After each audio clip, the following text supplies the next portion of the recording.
Hello dear students, कैसे हो आप सब। So as you know we have completed our chapter 5th. So today's video is for, as you can see, important questions on chapter 5. So are you ready? Start करें। इसमें हम क्या पढ़ेंगे, जैसे हमेशा हम पढ़ते आए हैं, जो भी चैप्टर हमने पढ़ा है उससे रिलेटेड जितने भी ऑब्जेक्टिव क्वेश्चंस होते हैं इंपॉर्टेंट, वो हम डिस्कस करते हैं। ओके, तो स्टार्ट करते हैं चैप्टर 5th के लिए। So first question is,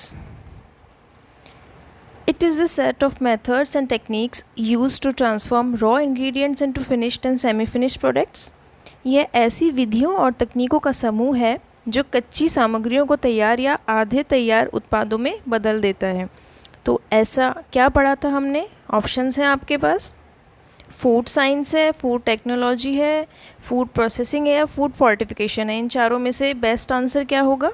जिसमें ऐसी टेक्निक्स और मेथड्स का यूज़ किया जाता है ताकि जो रॉ मटेरियल है, कच्ची सामग्री है, उसको हम या तो एक सेमी डेवलप प्रोडक्ट में बदल देते हैं या फिर पूरा प्रिपेयर्ड प्रोडक्ट में बदल देते हैं जो कि हम खा सकते हैं। तो इन चारों में से क्या ऑप्शन होता है ऐसा?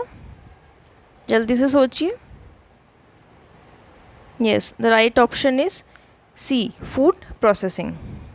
Okay, next question is, the process used to complete the deficiency of nutrient in processed food stuff is called.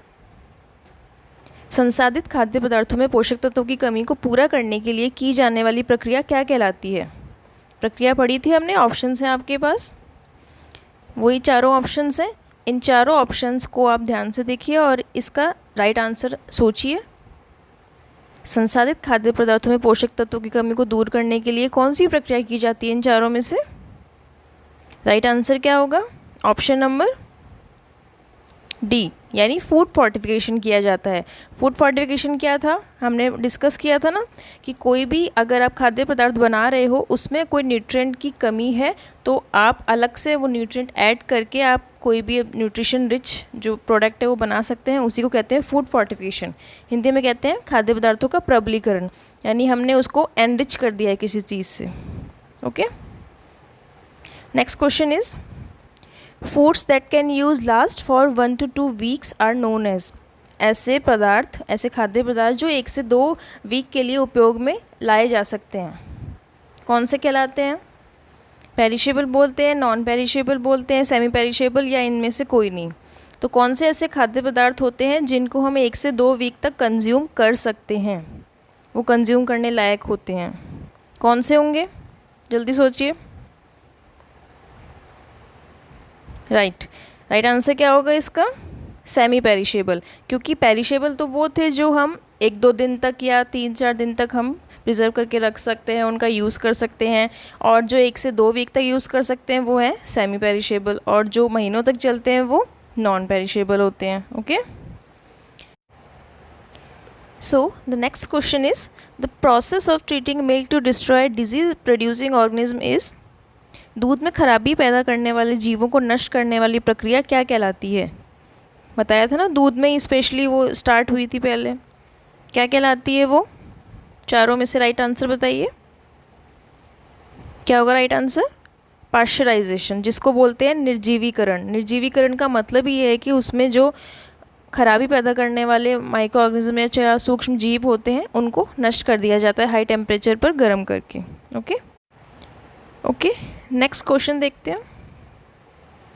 Foods that are used in dietary management of disease like sodium salt known as. वे खाद्य पदार्थ जो बीमारी के आहारीय प्रबंधन में उपयोग में लाए जाते हैं, वो कौन से हैं? ऑप्शन हैं आपके सामने। यानी ऐसे खाद्य पदार्थ जिनको डाइटरी मैनेजमेंट में ऐड कर दिया जाता है किसी बीमारी की वजह से, लाइक सोडियम सॉल्ट है। तो चारों में से कौन सा ऑप्शन सही होगा? राइट आंसर होगा इसका मेडिकल फूड्स, क्योंकि इसी में क्या किया जाता है, कोई भी न्यूट्रिएंट रिच है उसको डाइट की अकॉर्डिंग चेंज कर दिया जाता है। ओके, चाहे कम करना है चाहे ज़्यादा करना है उसके हिसाब से। Next question is, which nutrient added in oil और फैट फॉर फोर्टिफिकेशन। वसा या तेल के प्रबलीकरण के लिए कौन से पोषक तत्व मिलाए जाते हैं? फोर्टिफिकेशन का अभी हमने पढ़ा था, तो ऑयल एंड फैट में किसकी की जाती है फोर्टिफिकेशन या प्रबलीकरण? आपको पढ़ाया था लेसन में। राइट ऑप्शन क्या होगा? विटामिन ए की जाती है ऑयल एंड फैट में, ताकि उनको उससे रिच कर दिया जाए। Next is development of flavour change in colour texture aroma of food is known as.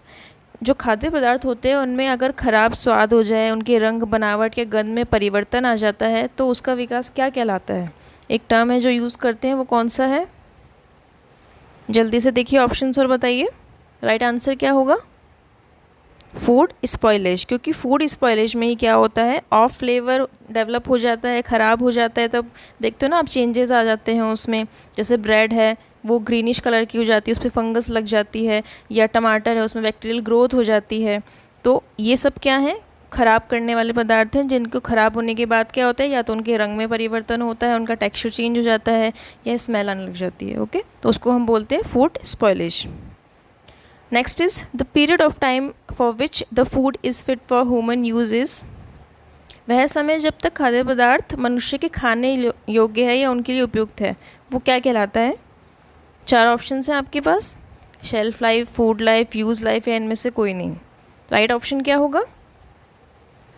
Shelf life. Shelf life ही यानी शेल्फ जीवन किसे बोलते हैं? वह जीवन जब तक कि खाद्य पदार्थ खाने योग्य है और मनुष्य उसको उपयोग में ले सकता है।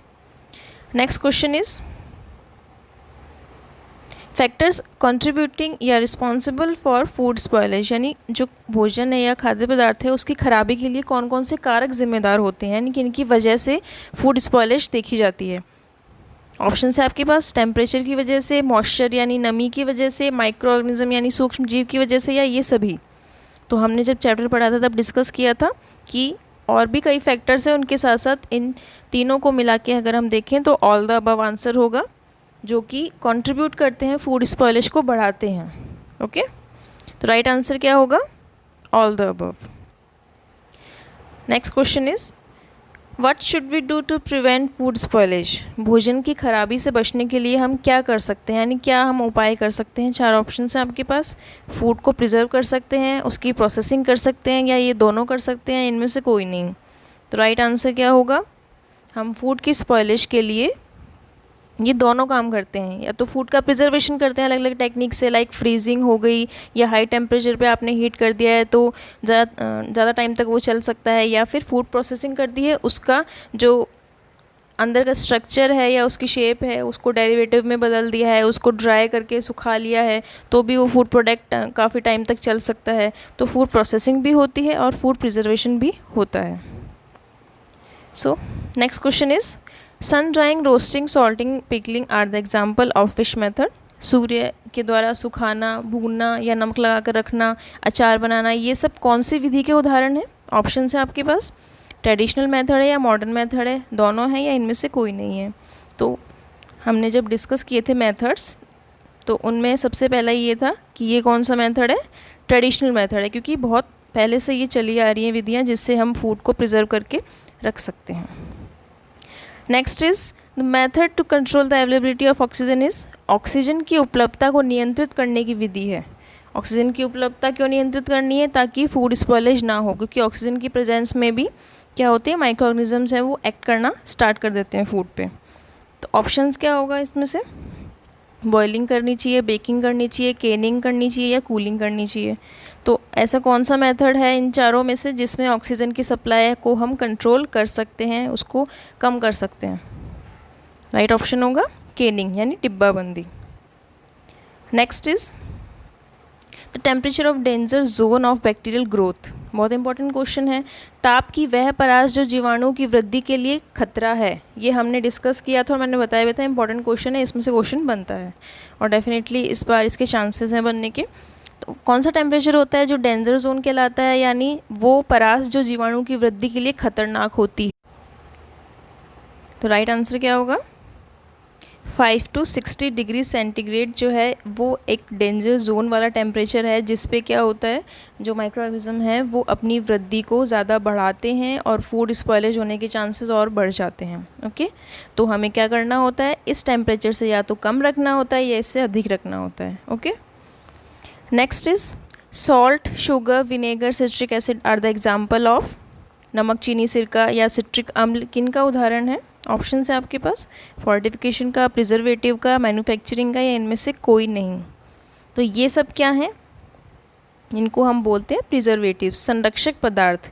नॉर्मली आपने एग्जांपल देखा है ना घर में कि जैसे अचार बनाना है तो उसमें या तो नमक डालते हैं, या मीठा अचार बनाना है तो शुगर डालते हैं, तो वो क्या करता है, एक प्रिजर्वेटिव को काम करता है और लंबे टाइम तक उसको जो है वो प्रिजर्व करके रखता है, यूज़ कर सकते हैं उसका।